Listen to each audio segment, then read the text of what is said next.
Hi guys, welcome back to the Culture Golf Academy. Today I've got my wedges and we're going to talk about gapping. So what is gapping? So gapping is basically what we're trying to do in the bag to make sure we've got all bases covered and all yardages covered. I look a lot into people's bags and they haven't got enough wedges in their bag or the incorrect lofts in their bag to make sure they've got every single shot covered. So what's in my bag? So I carry a 46, a 50, a 54 and a 58. The 58 is unbelievably versatile for me, so I use it out of bunkers, play my flop shots, play my pitch shots, very much needing that loft to get the elevation, but I also need to make sure that there's not too much gap when I'm playing that full out compared to most. So why is it so important? Where do I see issues? So basically, I see people who've maybe got too much club in their hand, who try and get a bit handsy with it, they basically don't commit to the shot enough. I always think if you're committed to a golf shot, you're going to deliver the golf club with the right loft and you're going to get your yardages perfectly done.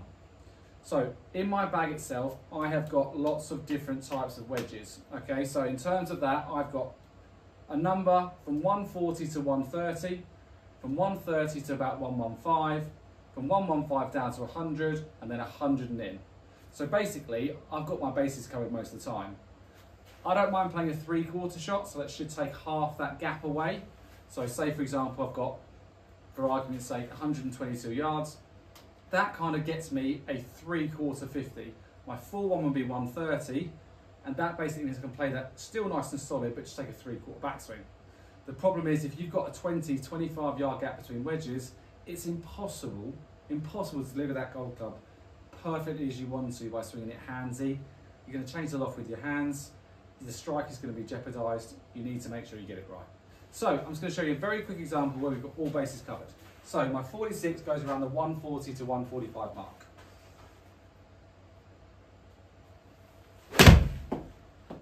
Okay, so if I have 140 to 145, I am covered. Now we get to 130. So 130, again, so that's carried 144. So 130 is my stock 50 degree. I like to be aggressive, I like to be able to turn the body, so I want to keep the shaft angle strong. That way I can turn the body and know we're going to get roughly around the 130 mark. Again, only a 10-yard gap.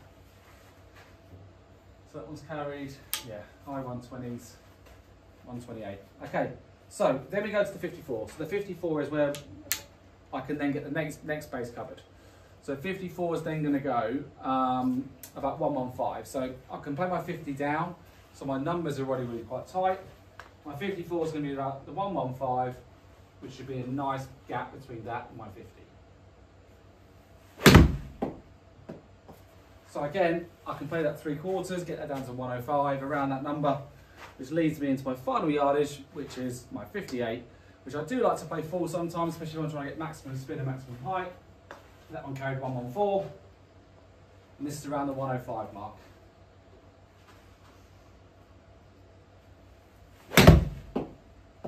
So you can see I've got 4 swings which are very, very similar, but obviously produces different yardages. Again, so at 101. So I've basically got 4 numbers now that I can go easily up the scale and repeat. Don't get your gap wrong in your wedges. It's so important. If you carry a 50 and a 58 or a pitching wedge and a 52, your loft on your wedge might be 44 degrees. You could be miles out. So check your wedges, come and see us, we'll look after you. Hope you enjoyed it. I'll see you again soon.